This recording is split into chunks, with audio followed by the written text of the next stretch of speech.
ఇది ఇది ఇది నేర్చుకున్నవాడు ప్రపంచంలో గెంజి నీళ్ళు తాను సంతోషంగా ఉంటాడు.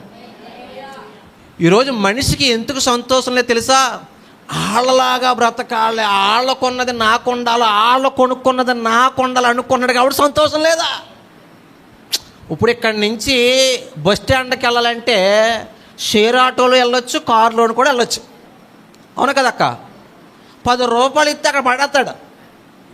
అబ్బే పక్కన అక్క కారులో వెళ్తుంది, నేను పాటర్ గారిన, నేను ఆటో వెళ్తామెట్టాన్ని అప్పు చేసుకుంటే 20 లక్షలు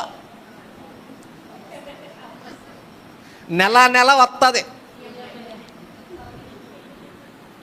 10 రూపాయలు అప్పుడు పడైతే అక్కడ దింపేస్తాడు, మనం కూటర్ అయిపోతే వచ్చేస్తాం. మీకు అర్థమైందా? ఎవరిలాగో బ్రతకాలనుకుంటే మనకేముండదు, సంతోషం ఉండదు.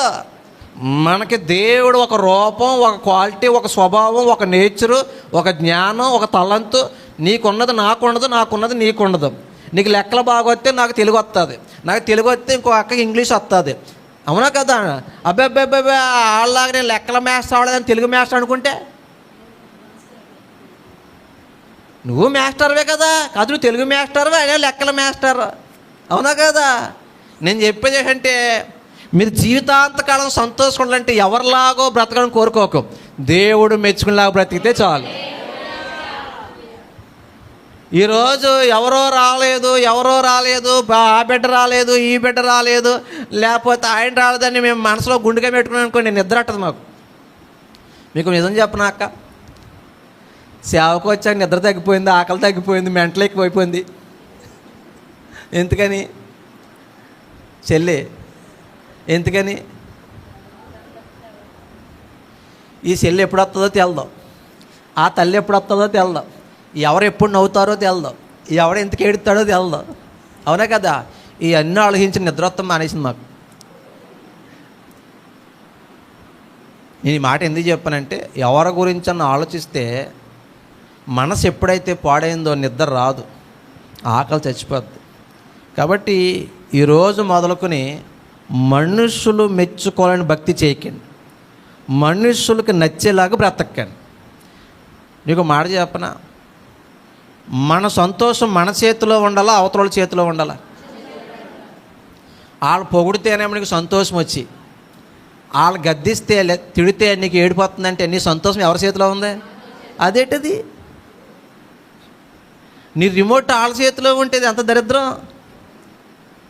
ఆడు పొగిడినప్పుడు నువ్వు సంతోషిస్తావా, ఆడు తిడితే ఏడుస్తావా? అంటే నీ టీవీ రిమోట్ నీ చేతిలో లేదు, నీ లైఫ్ రిమోట్ నీ చేతిలో. ఇదేంటిది? నీ రిమోట్ సైతాన్ గడి చేతిలో పెట్టకూడదు. అమ్మా, అర్థమవుతుందా? మనుషులు మెప్పు కోసం ఆలోచిస్తే నువ్వు ఎప్పటికీ సంతోషంగా ఉండలే. ఎందుకంటే మనుషులందరూ ఒక రకం కాదు, అందరికీ మనం ఎప్పుడు నచ్చం. అవునా కదా? అవునంటారా కాదు అంటారా? మీరు మాట్లాడాలి. మీరు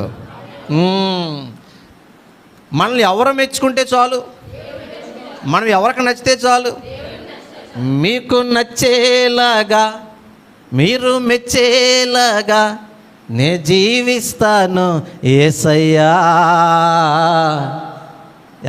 ఎవరికి నచ్చాలి? అంతే. మన ప్రార్థన ఎవరికి నచ్చాలి? నిజం చెప్పండి, అక్కలో మీరు ప్రార్థన చేస్తున్నారు కదా, పాస్టర్ అమ్మగారు నచ్చాలనా, పక్కావిడి కన్నా బాగా చేయాలనా? చెప్పాలి. మన ప్రార్థన ఎవరికి నచ్చాలి? మన పాట, మన భక్తి, అదన్నమాట. ఆ టార్గెట్ పెట్టుకోండి. ఇక్కడి నుంచి మనుషులను సంతోషపెట్టడానికి ప్రయత్నం చేయకు, ఓకేనా? మనం చదివిన మాట ప్రభు మెచ్చుకున్నవాడే, చెప్పాలి, నోటికి వచ్చేయాలి ప్రసంగం. ప్రభు మెచ్చుకున్నవాడే యోగ్యుడు.